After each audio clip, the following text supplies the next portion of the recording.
Assalamualaikum warahmatullahi wabarakatuh. Bagaimana kabarnya hari ini anak-anak? Baik, sebelum kita memulai pembelajaran tahun pelajaran baru pada pagi hari ini, marilah kita berdoa terlebih dahulu. Dan silakan kepada ketua kelas untuk memimpin doa. Silakan kepada Bang Ria.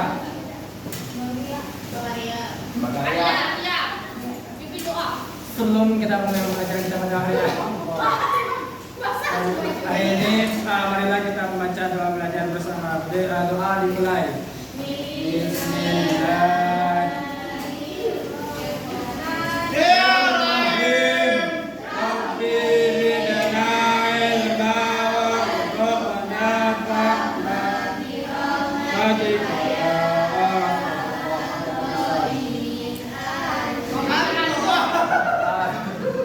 Baik, apakah ada yang tidak hadir pada pertemuan kali ini?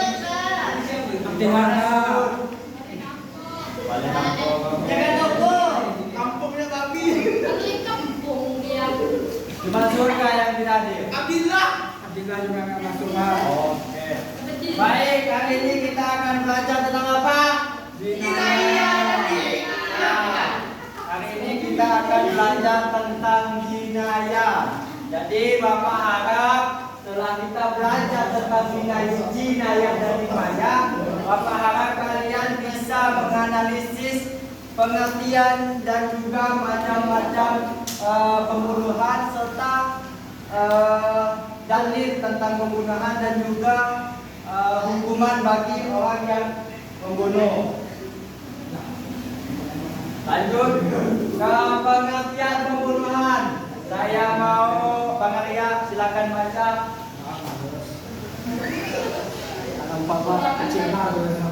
rapat pembunuhan Pak. Pengertian pembunuhan. Satu. Silakan. Dia maju Pak. Silakan. Nah, pembunuhan secara bahasa adalah menghilangkan nyawa seseorang. Sedangkan secara istilah pembunuhan adalah perbuatan manusia yang mengakibatkan hilangnya nyawa seseorang baik dengan sengaja atau tidak sengaja, baik dengan alat yang mematikan ataupun dengan alat yang tidak mematikan.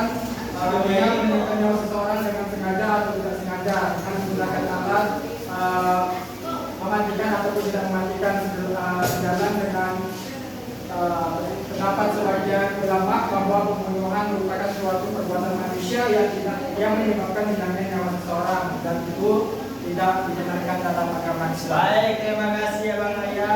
Jadi pembunuhan ini yaitu secara bahasa itu menghilangkan nyawa seseorang. Jadi pembunuh ini bisa menghilangkan nyawa seseorang. Sedangkan secara istilah pembunuhan itu adalah perbuatan manusia. Jadi orang yang membunuh ini pasti perbuatan manusia yang mengakibatkan hilangnya nyawa seseorang, baik dengan sengaja maupun tidak sengaja, baik dengan alat ataupun dengan non alat.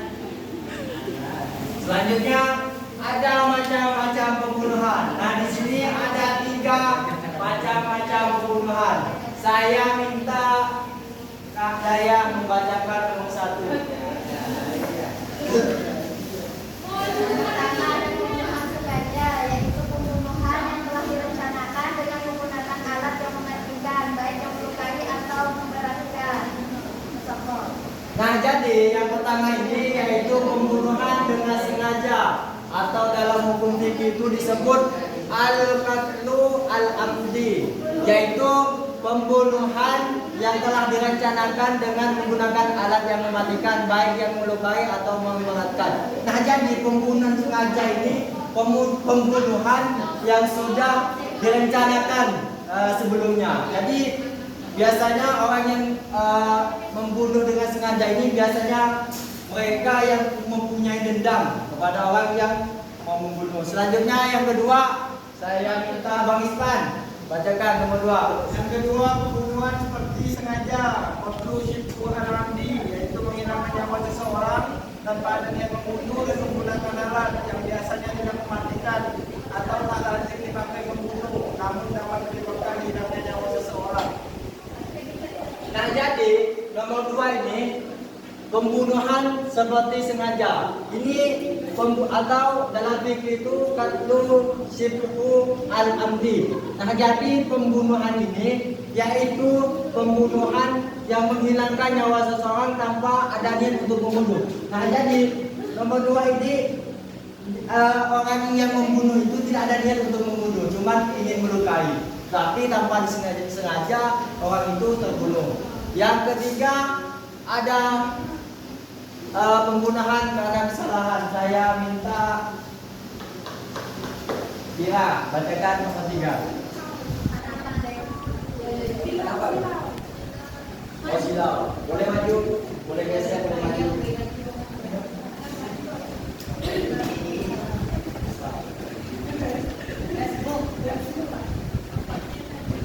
Ketiga, pembunuhan karena kesalahan perbuatan pokok, yaitu perbuatan seseorang tanpa bermaksud melakukan kejahatan, namun karena salah sasaran menyebabkan kematian seseorang, seperti seseorang yang berburu rusa, namun mengenai orang lain hingga menyebabkan kematian. Oke, terima kasih Tira. Jadi pembunuhan karena kesalahan ini atau dalam fikih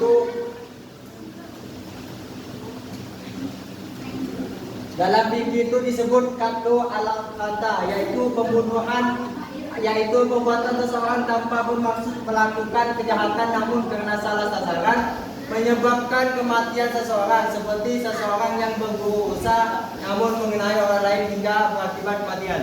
Nah, jadi maksud dari pembunuhan karena kesalahan ini, jadi misalnya ya ada seseorang bermain ketapel. Nah, jadi dia itu atau bermain bukan pemain ya, orang yang sembarangan nembak. Jadi ketika orang sembarangan nembak mengenai salah sasaran itu menyebabkan kematian, yaitu disebut pembunuhan karena kesalahan. Lanjut, dasar hukum larangan membunuh. Nah, di sini ada dasar hukum larangan membunuh. Di sini ada dalil dalam Quran surah Al-Isra ayat 33. Nanti baca sama-sama, saya baca dulu baru kalian ikuti. Baik, Bismillahirrahmanirrahim. Wala ta'kulun nafsal lati haramallahu illa bil haqq wa man qutila mazluma faqad ja'alna liwaliyhi sultanan fala yusrif bil qatl innahu kana mansura. Yang artinya itu, janganlah kamu membunuh orang yang diharapkan Allah membunuhnya kecuali dengan sesuatu alasan yang benar. Siapa yang dibunuh secara teraniaya, sungguh kami telah memberikan kekuasaan kepada walinya. Akan tetapi janganlah dia walinya itu melampaui batas dalam pembunuhan atau kisah. Sesungguhnya dia adalah orang yang mendapatkan pertolongan. Nah, sekarang Bapak minta kalian membacakan bersama-sama ayat ini dan juga artinya. Mulai 1, 2, 3.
Nah, jadi ini adalah dasar hukum larangan membunuh. Jadi kita tidak boleh membunuh karena di dalam Al-Quran sudah dijelaskan dalam Al-Quran bahwa kita dilarang apa?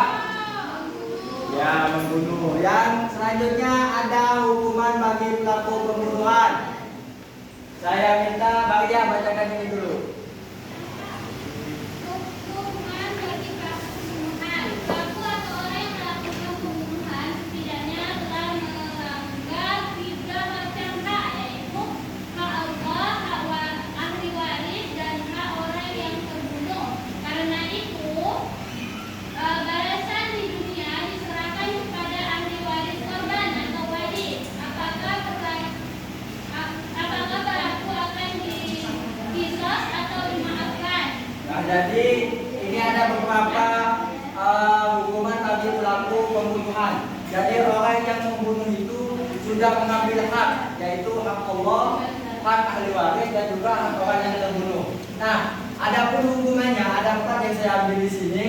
Yang pertama ada pembunuhan dengan sengaja atau al-qatlu al-amdi. Saya minta bacakan hukuman yang pertama. Pertama, pembunuhan sengaja. Nomor 2, al-amdi, yaitu hukuman bagi pelaku tindakan pidana pembunuhan sengaja adalah Bimot, yaitu pelaku yang diharuskan diberikan sanksi atau hukuman yang setimpal dan berat. Dalam hal ini maka hakim yang menjadi pelaksana hukuman Bimot, adapun keluarga korban tidak diperbolehkan main hakim sendiri.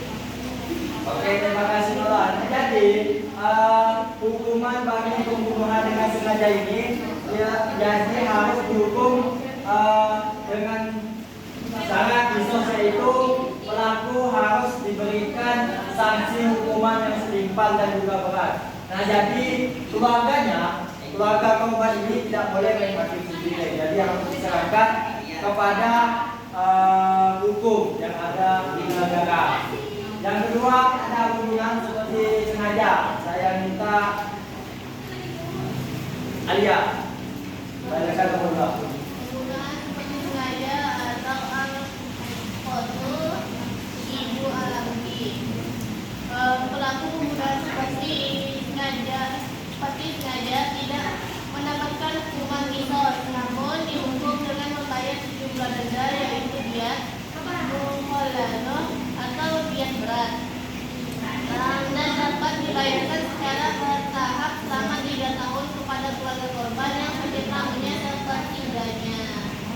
Nah, pembunuhan seperti sengaja ini, jadi pembunuhan ini kan sudah dijelaskan tadi. Jadi hukuman ini tidak mendapatkan kisos, namun dihukum dengan membayar sejumlah denda, yaitu diat mukhalafah atau diat besar berat, dan tidak dibayarkan secara bertahap selama 3 tahun. Nah, jadi dapat dibayarkan bertahap selama 3 tahun kepada korban yang setiap tahunnya sepertiga. Nah, yang ketiga ada pembunuhan karena kesalahan. Saya minta Pembunuhan karena kesalahan. Hukuman bagi pembunuhan karena kesalahan adalah denda, yaitu diat mukhalafah yang diambilkan dari harta keluarga tersebut dan dapat dibayarkan secara bertahap selama 3 tahun kepada keluarga korban yang tahunnya sepertiga. Nah, jadi pembunuhan karena kesalahan ini hukumannya itu membayar sejumlah denda, yaitu diat mukhalafah atau diat ringan yang diambil dari harta sang pembunuh atau yang tidak sengaja membunuh, dan dibayarkan secara bertahap selama 3 tahun kepada keluarga korban, setiap tahunnya sepertiga. Yang terakhir saya minta Kak Putri. Yang keempat. Pembunuhan secara berkelompok, yaitu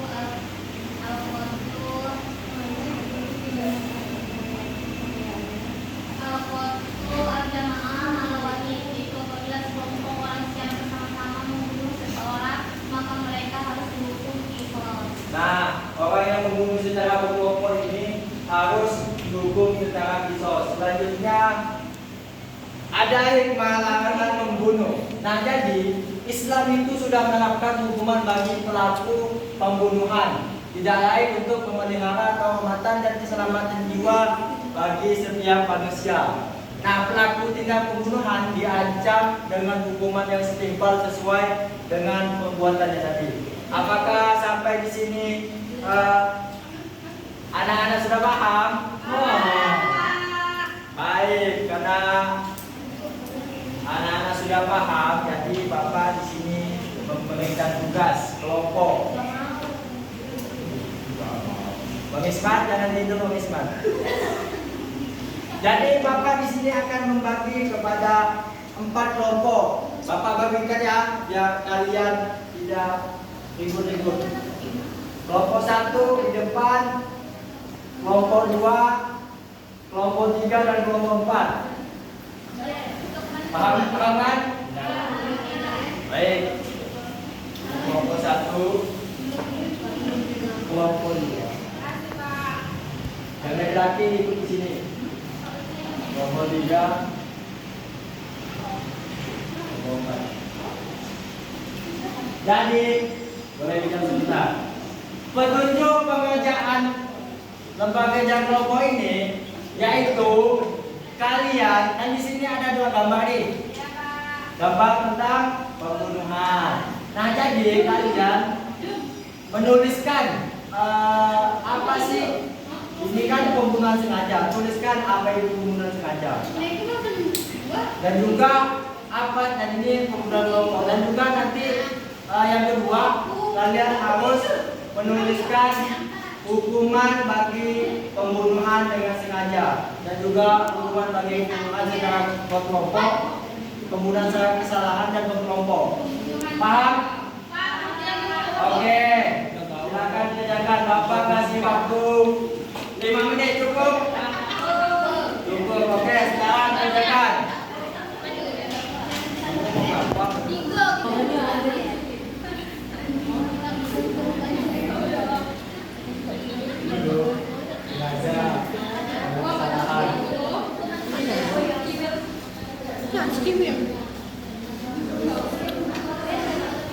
Lah usah tawat kami di belakang. Singkat saja.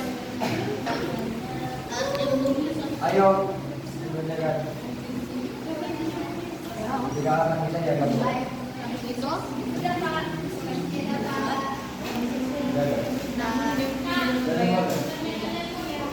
Lekang ya? Belum. Apakah sudah selesai semuanya anak? Oke, Bapak minta dari perwakilan kelompok untuk mempresentasikan hasil diskusi kelompoknya. Saya minta kelompok, siapa yang bersedia? Kelompok Bapak yang bersedia? Oke, Bapak tunjuk ya. Kelompok 2, silakan. Saya belum.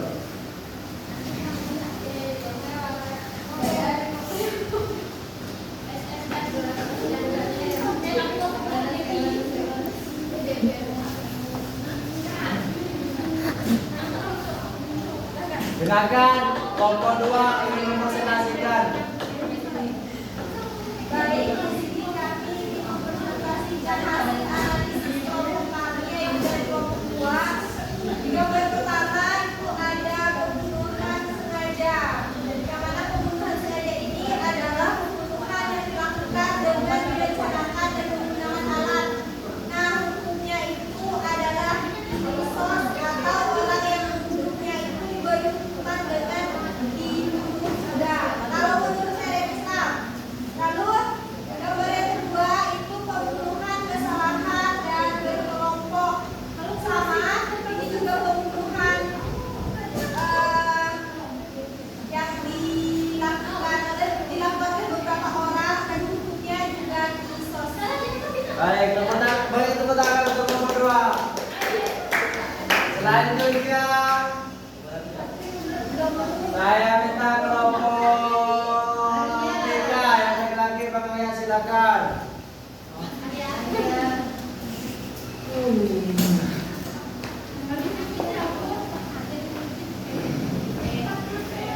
Dengarkan ya pertanyaannya.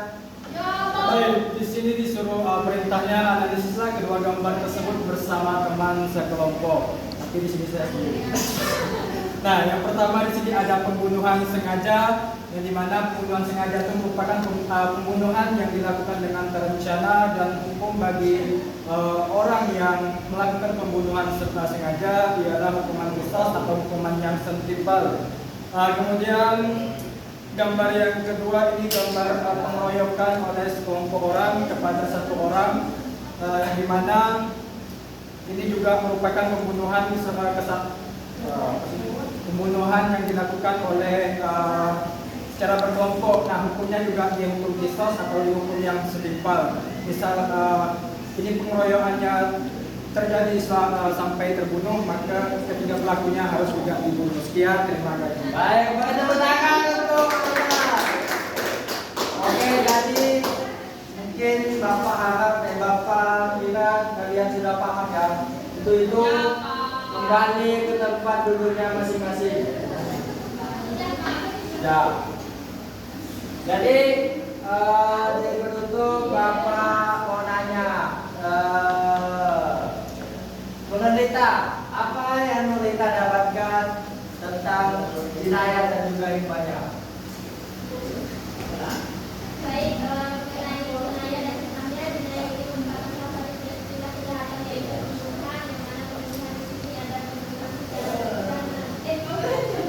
pembunuhan secara disengaja, seperti sengaja, berkelompok dan lain-lain. Baik, terima kasih. Jadi jinayat ini atau pembunuhan ini yaitu tindak kejahatan yang tidak boleh kita tiru ya anak-anak.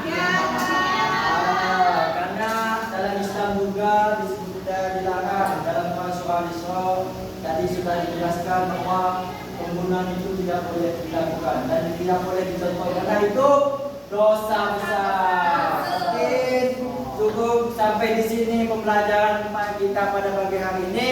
Bapak harap kalian bisa mengamalkan apa yang kita pelajari hari ini. Jangan dicontoh lah pokoknya apa yang kita pelajari hari ini.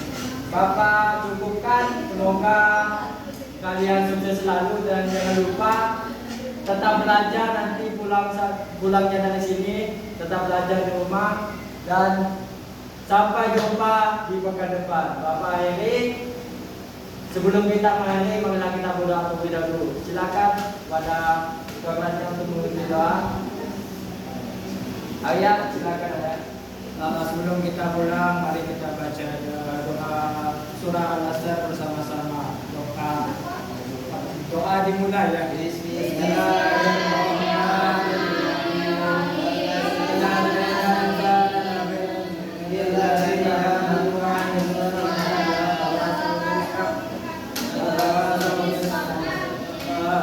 Baik, terima kasih Bapak ini, mohon maaf.